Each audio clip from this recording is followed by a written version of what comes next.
দুমাসের শিশুকে মাতৃদুগ্ধ পান করানোর সময় হঠাৎ পেছন থেকে ননদের ইচ্ছাকৃত ধাক্কায় শান্তার কোল থেকে শিশুটি মেঝেতে পড়ে গেল। কচি দেহের হাড়গুলো মুহূর্তেই ভেঙে চূর্ণ বিচূর্ণ হয়ে যায়। ফলে কয়েক মিনিটের মধ্যেই শিশুটি মারা গেল। হাসপাতালে নিয়ে যাওয়ার সময়টুকু আর পায়নি তারা। এতে শান্তা তার ননদকে দায়ী হিসেবে সবার সামনে গণ্য করলে অস্বীকার করে তার ননদ তখন বলেছিল, দেখেছিস ভাই, তোর বউ নিজের অসাবধানতার কথা না উল্লেখ করে আমাকে কিভাবে ফাঁসানোর চেষ্টা না করছে। প্রত্যুত্তরে বিস্মিত হয়ে তখন শান্তা বলল, আমি সত্যি কথাই বলছি সোহান, ট্রাস্ট মি। তোমার বোন ইচ্ছাকৃতভাবেই পেছন থেকে আমায় ধাক্কা দিয়েছিলেন, যার জন্য আজ আমি বুক কোল শূন্য। সেই শুরু থেকেই তিনি আমায় সহ্য করতে পারতেন না। তোমার বোন মানুষ নয়, অমানুষ একটা নারী। সে তো কখনোই মা হতে পারবে না, তাই বোধহয় উনি অন্যের মাতৃত্বের সুখও দেখতে পাননি। ডিভোর্সি বন্দা মেয়ে কোথাকার। চোখের অশ্রুতে জর্জরিত হয়ে এই কথাগুলো বলল শান্তা। কিন্তু শান্তার এরূপ কথা তার স্বামী বা অন্য কেউ একদমই বিশ্বাস করেনি।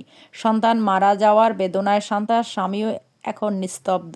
তবে সোহানও পরিশেষে নিজের স্ত্রী শান্তাকেই সন্তানের মৃত্যু নিয়ে দোষারোপ করে। পরিবারের প্ররোচনায় বেশ একটা মারধর পর্যন্ত করল, যা মুখ বুজে সহ্য করে নিয়েছিল শান্তা। মা বাবার পছন্দ করা পাত্রকে ঠেলে বরিশাল থেকে সোহানের হাত ধরে ঢাকায় পালিয়ে এসেছিল সে, যার পর মিরপুর সোহানের বাড়ি হয়ে ওঠে তার একমাত্র স্থায়ী ঠিকানা। স্টোর রুমে ঠান্ডায় মূলত প্রতিনিয়ত কেঁপে উঠেছিল শান্তা। সেই সকালে তার মারধর করে এখনও আটকে রাখা হয়েছিল। ব্যথায় বারবার কুঁকড়ে উঠছে, কিন্তু এ যন্ত্রণা যে শান্তার কাছে এই মুহূর্তে কিছুই না। তবে সন্তান হারানোর বেদনা কেন যেন শান্তাকে ধীরে ধীরে মৃত্যুর অনুকূলে নিয়েই যাচ্ছে। বেঁচে থাকার আস্থাগুলোও প্রতিনিয়ত হারিয়ে ফেলছে। নিজের ননদের কথা ভাবতেই শান্তার শরীর শিউরে ওঠে। ননদ যে এতটা নিষ্ঠুর ও জঘন্য হিসেবে একসময় নিজ পরিচয় দিবে, সেটা কল্পনাও শত বাহিরে ছিল শান্তার। হঠাৎই কেউ দরজা খুলে ভেতরে প্রবেশ করে, যেটা মূলত শান্তার ননদই ছিল। এসেই প্রথম পিছন থেকে শান্তার চুলের মুঠি ধরল, এরপর দেয়ালের সাথে ঠেস মেরে তীক্ষ্ণ গলায় বলে উঠল, আমাকে সবার সামনে ডিভোর্সি বন্দা মেয়ে বলেছিলি, তাই না? হ্যাঁ, আমি তোকে সেই মুহূর্তে সম্পূর্ণ ইচ্ছাকৃতভাবেই ধাক্কা দিয়েছিলাম। তোর হাতেই তোর সন্তানকে আমি জন্মানোর 2 মাসের মাথাতেই পরদুনিয়ায় পাঠিয়ে দিলাম। এটা তো জাস্ট খেলার শুরু, মিসেস শান্তা। কথাগুলো বলার পরপরই শান্তার ননদ চলে গেল এবং বাহির থেকে আবারও ভালো করে দরজা লাগিয়ে যেতে কোনো ত্রুটি করল না। নিস্তব্ধতা বিরাজমান শান্তার মনে। কোনো কিছুই না বোঝার উপক্রম তার। কি হচ্ছে তার সাথে এসব? কেনই বা নিজের ননদ তার সাথে এমন করছে? কিছুই যেন ঢুকছে না শান্তার মাথার গহীনে। সব কিছুই ঘোলাটে ঝাপসা লাগছে তার নিকট।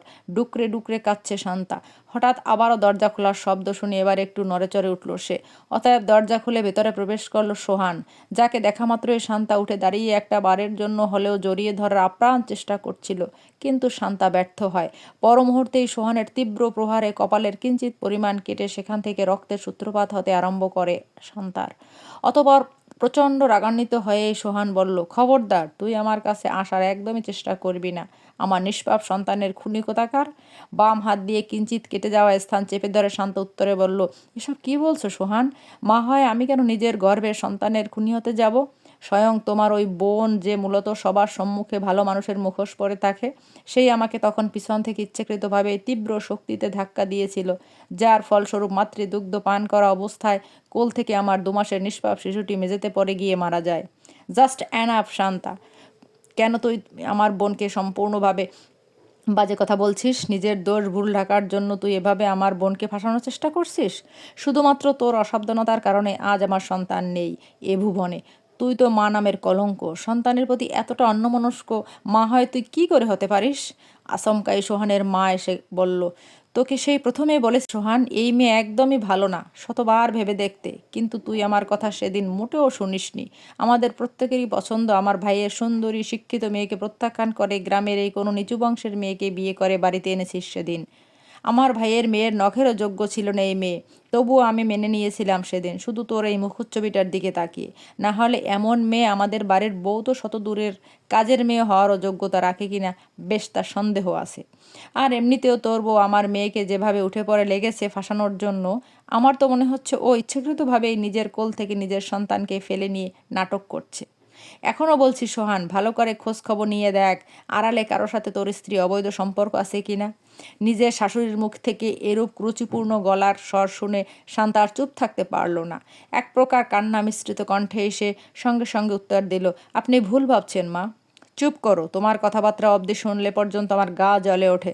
কথাটা বলার পরপরই হনহনিয়ে চলে গেলেন সোহানের মা, বিলকিস বেগম। যার পর সোহানও রাখতে রাখতে স্টোর রুম থেকে বেরিয়ে যায়। যাওয়ার আগে অবশ্য দরজাটা বাহির থেকে পূর্বের ন্যায় আবারও আটকে দেয়। অসহায়ত্ব বোধ করছে শান্তা, কষ্টও হচ্ছে বেশ এটা ভেবে।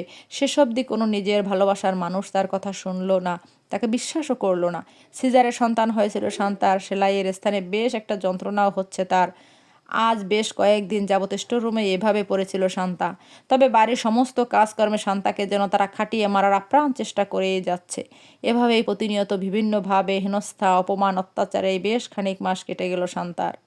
তবে আজ যখন বাড়িতে নিজের স্বামী সোহানের সাথে তার মামাতো বোন ফারিয়াকে দেখল, তখন কেন যেন অজানা ব্যথায় শান্তার অন্তর্মহলে কম্পনের সৃষ্টি হলো। ফারিয়া সোহানকে হালকাভাবে জড়িয়ে ধরেই বলল, ফুফি, আজ আমি খুব খুশি। তুমি জানো, সোহান আমাকে বিয়ে করার জন্য রাজি হয়েছে। যা শোনা মাত্রই চোখ থেকে অশ্রুর সূত্রপাত ঘটল শান্তার। নির্বাক হয়ে মেঝেতে ধপ করে বসে পড়ল। ভেতরটা ক্ষয় হয়ে যাচ্ছে শান্তার। মরে যেতে ইচ্ছে করছে। বাঁচার ইচ্ছে, আকাঙ্ক্ষাগুলো হারিয়ে গেছে। অশ্রুসিক্ত নয়নে তাকিয়ে রয়েছে সোহানের দিকে, কিন্তু সোহান একবারও তাকিয়ে দেখল না শান্তার মুখচ্ছবিটার দিকে। দুদিন পর শান্তাকে বাড়ি থেকে বের করে দেওয়া হলো। অনাকাঙ্ক্ষিত সেই দিনটা এসেই গেল, যাতে একটু অবাক হয়নি শান্তা। যদিও বা এটাই তার সাথে ঘটবে, যা সে পূর্বেই আন্দাজ করেছিল। ঢাকার সদরঘাট থেকে লঞ্চে উঠল শান্তা। এতটা দিন পর নিজের মা বাবার নিকট গিয়ে তাদের সম্মুখে দাঁড়ালে তাদের রিয়াকশনটা ঠিক কেমন হবে? তারা কি আদৌ এত সহজে সব কিছু মেনে নিবে? যা ভেবে বিস্ময়িত হলো শান্তা। কম টাকাতে বহু কষ্টের ভিতরে মূলত লঞ্চের একটা ছোট্ট কেবিন পেতে সক্ষম হলো শান্তা। চোখে ঘুম নেই তার। রাত আনুমানিক 12টা হবে। সেই সময় কেউ একজন শান্তার কেবিনের দরজায় নক করলো, যাতে শান্তা একটু চমকে উঠল। অতপর দরজা খুলতেই বেশ কয়েকজন লোক ঝাঁপিয়ে পড়ল শান্তার দিকে। মুহূর্তেই ওনারা শান্তার হাত, পা, মুখ সব চেপে ধরল। ভেতর থেকে কেবিনের দরজা লাগিয়ে দিয়ে শার্টের বোতাম খুলতে খুলতে লোবাতুর দৃষ্টিতে একজন লোক বলল, বুঝলি নয়ন, কোনো স্বামী কি এমন সুন্দরী বউয়ের লাগে একাম কুকাম করার পর মাইরা ফেলার জন্য আমাগোর মতো কুখ্যাত সন্ত্রাসীদের কন্টাক্ট দেয়?